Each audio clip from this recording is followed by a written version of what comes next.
pre-match press conference to preview our game against Liverpool this weekend, and we'll start off with Alan from Sky.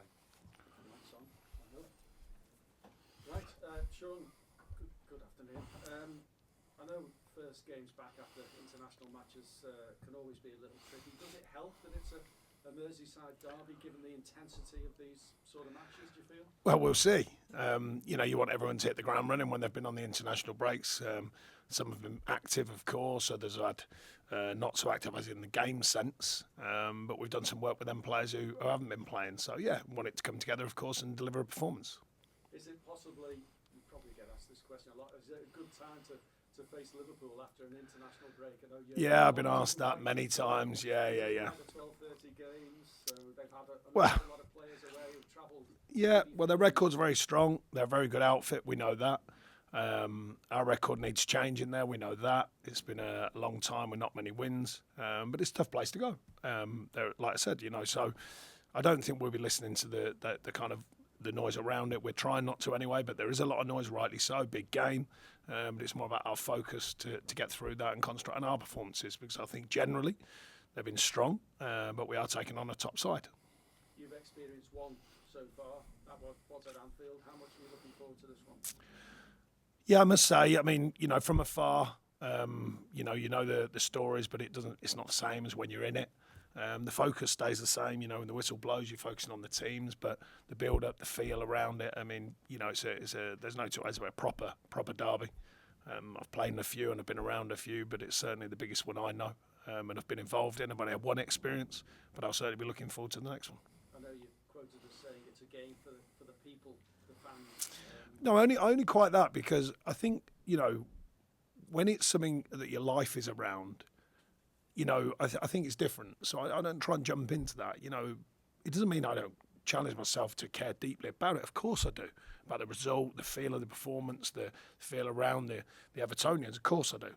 But I haven't got the depth. So I always reference that, because I've always thought it was a strange thing. Particularly, I'm still relatively new to Everton, as a manager. And I think you earn the right to have that same depth about these games. So I'm learning all the time. But yeah, that's why I mention it's about the people, because it means so much. Great to head into it, though, isn't it? On the back of that victory over Bournemouth. Is there a bit more of a bounce around the place following the recent result?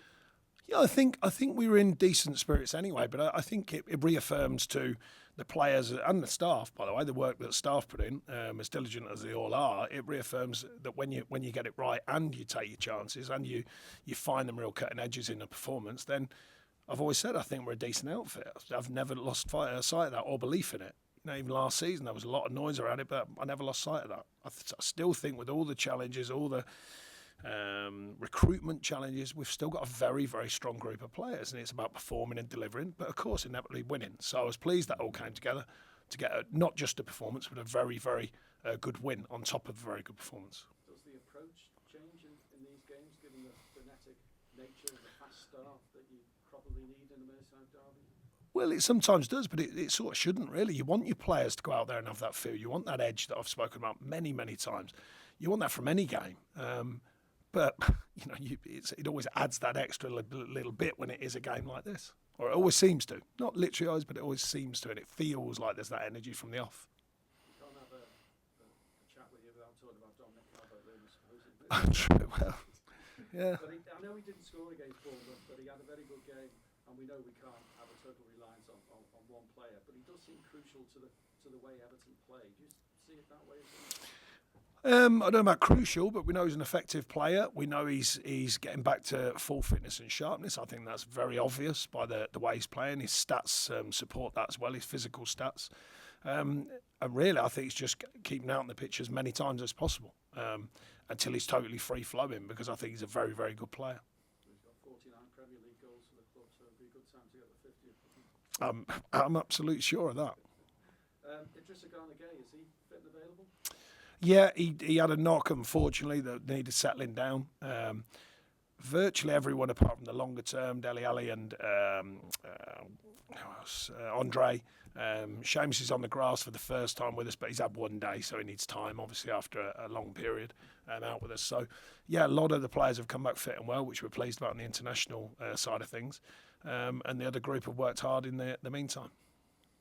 Just finally, from me. I know the Premier League hearing is ongoing into the investigations around the club financially. Not expecting an outcome imminently, but have you been given any reassurances? The club given you any reassurances around that? No, it's more a case of the ongoing process, and we're part of the process. Obviously, I've stepped into the middle of it, so it's certainly not something that involves me as manager, but it sort of distantly does from the fact that I'm manager. So, I'll wait and see what the outcome, what it is, and when the timelines are. At the minute, I don't know any more than that. Yeah, because there's still people talk about points deductions and other sanctions. So I'm sure there's people talking about lots of different things. but you're not imminently concerned. I'm just looking at what we can control. I certainly can't control any of that side of the club. Sean, we mentioned just your second Merseyside derby. Was there anything that you learned about the first experience that will affect your preparations for this one? Well, I think we've got some different players all play.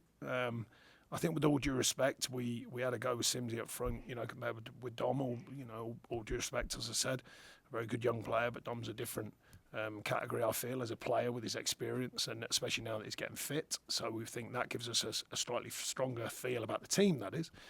And the feel-wise, then, it was what I expected. The noise, it's hard to explain the details of it, but my main thing is staying focused, because I don't want to get carried away involved in it, because I don't want the players to. I want them to get involved with the performance. It sounds easy. Every manager says that kind of thing, but it's not that easy when it's all the noise and the build-up and all that sort of stuff. But the players are in a good place at the moment, so we want that to continue.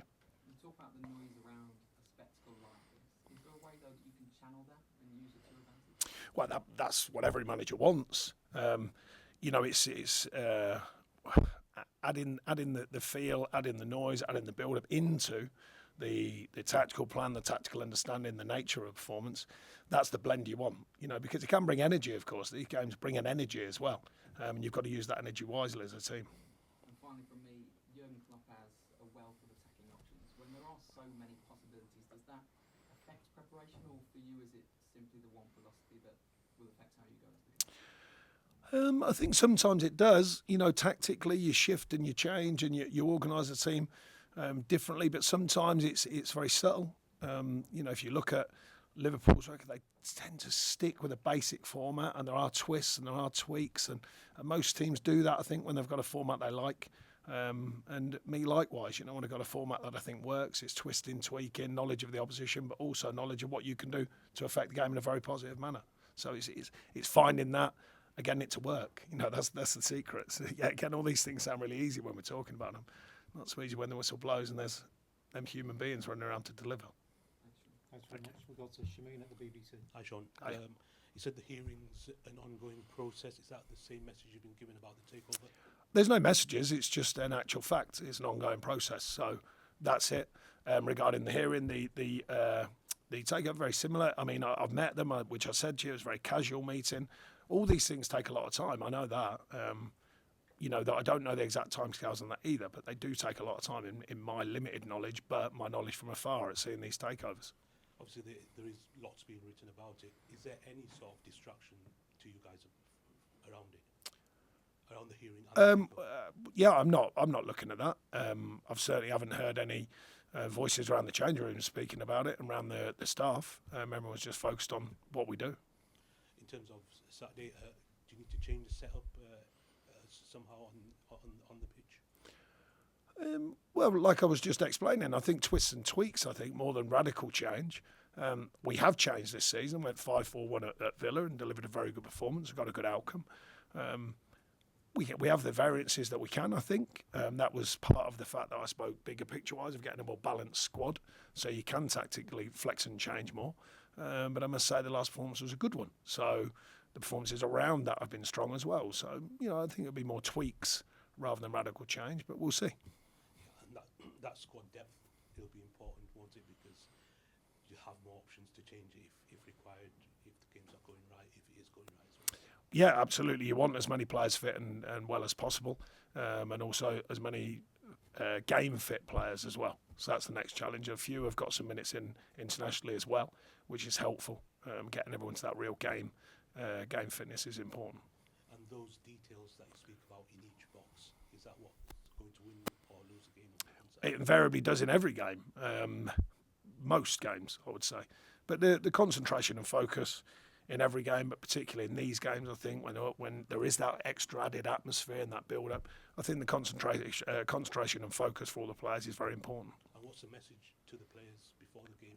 Just keep delivering the performances. It's, you know, to the adjustment I've been searching for since I've been at the club is a higher level of consistency, both on a weekly basis or bi-weekly, however many games you're playing, and also during a game. So to keep the consistent level of performance, keep the good habits of what we're trying to achieve and what we do on a weekly basis. And you know, whatever game you're playing in, we want that to be an automatic thing when we push the level to a higher level of consistent performance.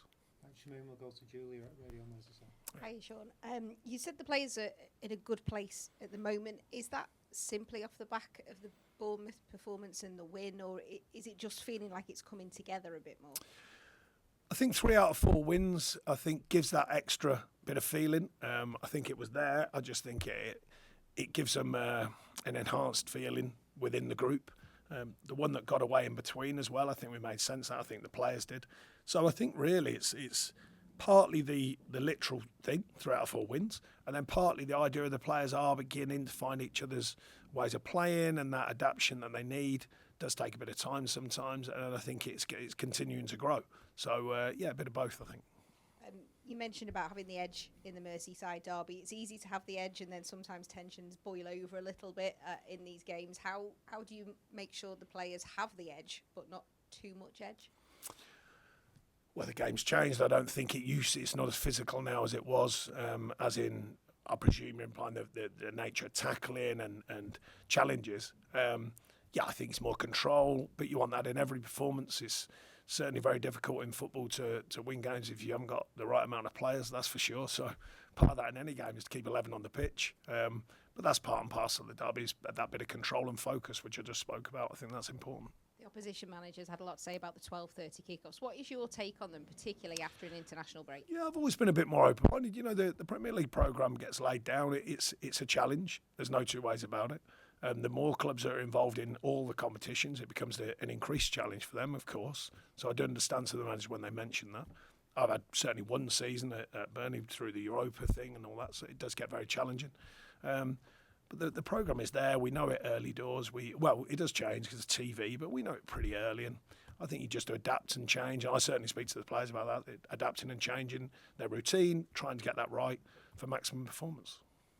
James Garner's becoming more and more popular with the Everton fans right now. How much of a role can he play in the Merseyside derby? And just your general thoughts on his progress so far this season?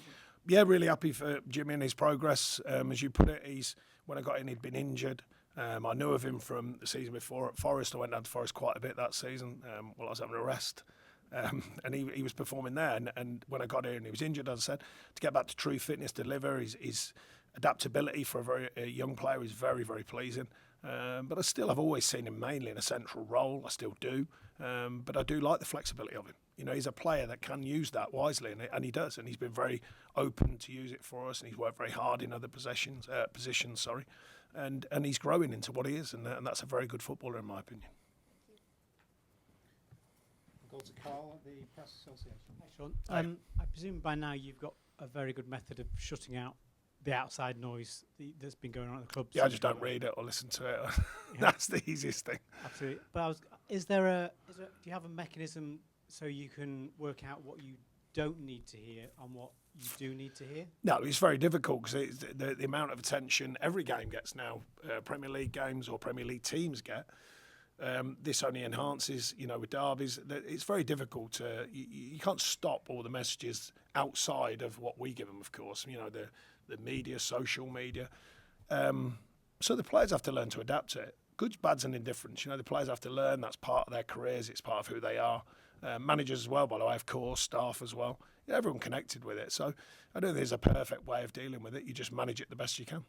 In terms of the off-field stuff, which obviously creates the most noise, that has created the most noise, obviously there's a lot of stuff that goes, there's a lot of reports, a lot of stuff swirling around, which some's true, maybe not true, and you put that to one side, but what I'm trying to say is, are there things that you think, I need to know more about that, I need to go and ask somebody about that, or... can't really think of an example. Most of it's out there. Most of the players, if they had a problem with it, would come and see me But you or personally, question me. No, I don't know. I know what I need to know, and that's enough for me. I don't need to, add in another level of someone's opinion, an opinion on this, an opinion on that, an opinion. I know what I know from inside, so it's often irrelevant what someone else is saying from the outside because I actually know what's going on. Okay, any further questions in the open section? Could I just ask you one, not really connected with the game at all, but we just spoke to Jack Dowling, the first team physical performance coach, who's going to run 26 marathons in 26 He years. is, mad as that is, but for an incredible cause, yeah. Yeah, for an incredible cause. He says you're not giving him any time off. It's just business as normal. You got to work hard, and you work hard. What is it? Go hard or go home. You know what I mean? They're the rules. No, he's been pretty quiet about it actually, for considering what an amazing challenge it is. But we are going to be speaking to the players and try to see if we can put our hand in our pockets and make sure that he's looked after. And his brothers are red. Okay. We'll let him deal with that. No, it's amazing what he's doing. It's amazing what he's doing. Yeah. Thanks, Sean. Thank you. Thanks for mentioning it. Thank you. Over to George. Hi, Sean. Hi. Just want to say I spoke to Tony Bailey last night, and he gave it your stamp of approval. Tony. Tony Bailey. Oh, sorry, I didn't hear the second bit. Just Yeah, giving you great stamp of fella. approval. Just want to say about when you went with Burnley to Anfield and you broke the really long home unbeaten record. You had a little bit of a to and fro with Jurgen Klopp in the tunnel and some words on the touchline. Are you expecting a heated affair again this weekend? No, I don't.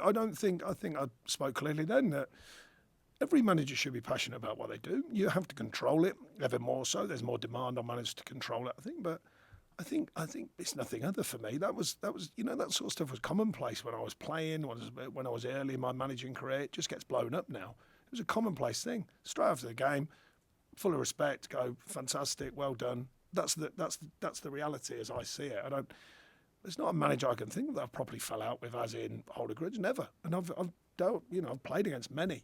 And I met them afterwards and chat with them, and you crack on. So I've never had a problem with Jurgen Klopp or any other manager. We just both want the best for our teams, whatever team that is. It was a different team for me then, and every manager should do. There's nothing wrong with showing a bit of passion and a bit of commitment to the cause. And it didn't go too far, and it probably never will do me.